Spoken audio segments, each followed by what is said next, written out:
কেমন আছেন সবাই? আঁখি শোভার আরেকটি ব্লগে আপনাদের সকলকে স্বাগত জানাই। এ তো আপনাদের আগের ব্লগে দেখিয়েছিলাম আমরা এসেছি রিসর্ট প্যারাডাইজের রাজ দরবারের যে সেকশনটি রয়েছে সেখানে সবাই মিলে ডিনার করতে এসেছিলাম। কিন্তু ডিনার শেষ হতে হতে প্রায় রাত 11:30 হয়ে গেছিলো। আর রাত পোহালেই তো 1 জানুয়ারি, তো ওই জন্য রাত 12টার সময় আমরা ভাবলাম যে আরও আধ ঘন্টা মতন ওয়েট করে নিই, কারণ এখানে চারিদিকে খুব সুন্দর, স্পেশালি এই রিসর্ট প্যারাডাইজে খুব সুন্দর এরকম বাজি ফটকা ফাটানোর প্রায় 15 থেকে 20 মিনিটের একটা শো হয়, খুব সুন্দর লাগছে। আর আমি এখন দাঁড়িয়ে রয়েছি রিসর্ট প্যারাডাইজের সামনেটাতে, কিন্তু ওই দূরে দেখা যাচ্ছে ওইখানেও ফটকা ফাটছে। চারিদিকে যত বড় বড় রেস্টুরেন্টস রয়েছে বা হোটেল রয়েছে তারা কিন্তু অ্যারেঞ্জ করেন। সারা আকাশ জুড়ে মনে হচ্ছে একদম তারায় ভরে গেছে, খুব সুন্দর লাগছে। এত সুন্দর লাগছে দেখতে, কিন্তু জিনিসটা তো ভালো নয়। ওই বলে না, ফটকা ফাটা মানেই ডেঞ্জারাস বিউটি। অনেকটা দূরে ফাটছে বাজিটা, কিন্তু সারা আকাশ জুড়ে যেহেতু এরকম করে আলোটা ছড়াচ্ছে, তাই মনে হচ্ছে একদম মাথার উপরেই যেন ফাটছে। ওই যে দূরে বাজি ফাটানো হচ্ছে সেটি হচ্ছে ওয়ান্ডারিনে, ওখানেও একটা শো হয়, ওখানেও প্রায় 15-20 মিনিটের একটা শো হয়। তো প্রতি বছরই এরকম এই রেস্টুরেন্টসগুলো কিন্তু অ্যারেঞ্জ করে থাকে। তাছাড়াও গান, নাচ সব কিছুই আছে, খাবার দাবার। আর আজকে যেহেতু আমরা এই ঘুরে এসছি, হাসরাঘাট থেকে ঘুরে আস্তে আস্তে তারপরে খাওয়া দাওয়া করতে করতে আমাদের অনেকখানি রাত হয়ে গেছিলো। তো ওই জন্য ভাবলাম আমরা ভেতরে যাব না, একবারে খাওয়া দাওয়া করে বেরিয়ে আসবো। বেরিয়ে আস্তে আস্তেই আধ ঘন্টা ওয়েট করার পরেই দেখছি রাত 12টা বেজে গেছে। সবাই মিলে উপভোগ করলাম। আজকে তো 1 তারিখ, আমি 2 তারিখে যাব ধানবাদে। তো আমি একদম ডাইরেক্ট আপনাদের সঙ্গে ধানবাদে গিয়েই দেখা হচ্ছে, কারণ মাঝখানের দিনটার আর ভিডিও করা হয়নি খুব একটা। ওই বাড়িতেই টুকটাক দুজনে মিলে রান্না করেছিলাম। একবার বাড়িতে গিয়েছিলাম, ওই বাড়ি গিয়েছিলাম বলতে ঠাকুমায়ের আর বাবার সঙ্গে দেখা করতে। চলুন যাই ধানবাদে। পৌঁছে গেছি আমরা ধানবাদের বাড়িতে। এখন বাজে প্রায় রাত 10টা মতন। এখানে চলছে আমাদের জোর কদমে প্ল্যানিং বলতে আমাদের একটা পিকনিকের প্ল্যান হয়েছে ছোট করে, সেখানেও আপনাদেরকে নিয়ে যাব। আর এখানে গাজর, পেঁয়াজ, শসা সব কিছু কুড়িয়ে রাখা রয়েছে। মা বোধহয় এগরোল বানাবে। আর ছোটোবেলা থেকেই দেখছি এরকম অ্যালুমিনিয়ামের বালতিতে এখানটাতে জল গরম করা হয়। আমরা যখনই স্নান করা হোক, মুখ ধোয়া হোক, চান করা হোক, যেটাই হোক না কেন, এই গরম জল থেকেই আমরা ব্যবহার করি। এখানে ইমার্শন রডটা লাগিয়ে দেওয়া হয়।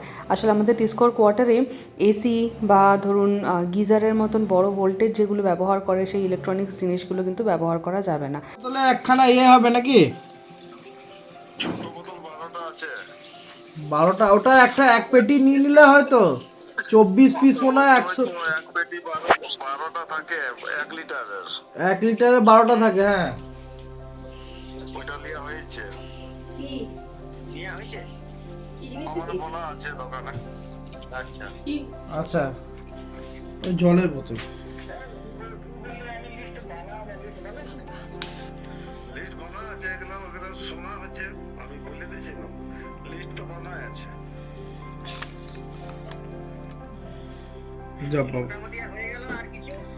আচ্ছা, এবার মিষ্টি। আর এই যে এই দিকটিতে রয়েছে নারায়ণের একটা ছবি, আর পেছনে রয়েছে এই 1 স্টার ক্যালেন্ডার। এই স্টার ক্যালেন্ডার ছোটোবেলা থেকেই দেখছি মা এখানটাতেই ঝুলিয়ে রাখে। আর এই নারায়ণ আসতে যেতে একবার মাথায় ঠেকিয়ে নেওয়া, এটি হচ্ছে এই জন্য এখানে আমার বন্ধু ফ্রেমটি করে দিয়েছিল। নারায়ণের যে ফটো ফ্রেমটি আপনারা দেখলেন, খুব সুন্দর হাতে বানানো ওটি ফটো ফ্রেম, তো সেটি আমার বন্ধু বানিয়ে দিয়েছিল। সেখানে নারায়ণের একটি ছবি রেখে দিয়েছি।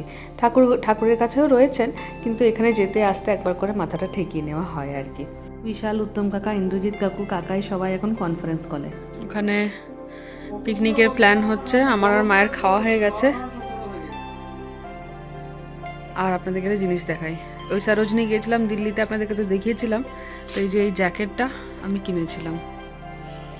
এই জ্যাকেটটার দাম আপনাদের গেস করতে হবে কমেন্টে। এই জ্যাকেটটা আমি কিনেছিলাম, আর ভাইয়ের জন্য কিনেছিলাম এই যে একটা ডেনিমের জ্যাকেট। কিছু রেখে গেছে, কিছু নিয়ে গেছে ভাই। আর এইটা একটা, আর এইটা মায়ের সাদা রঙের, সকালবেলায় পরে যায় স্কুলে। পুরো ভেতরটা এরকম না, এইটাতে পুরো ফার করা আছে, পুরো ফার দেওয়া ভেতরে, একটা ফোঁটাও মানে ঠান্ডা ঢোকে না, সম্ভব ভালো। আর খুব গরম।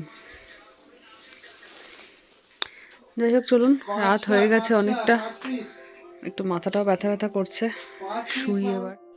এসের থেকে শুধু পাউরুটি আর মাটন আর ভাতের শুধু হিসেব শুনে যাচ্ছি।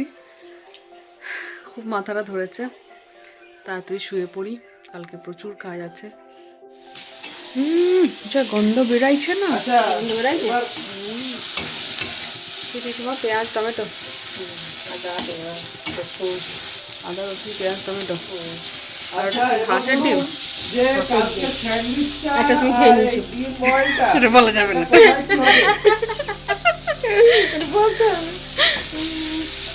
জামাইকে একই দিন খাওয়াইছে। জামাইয়ের দুটো, তাহলে মেয়ের একটা।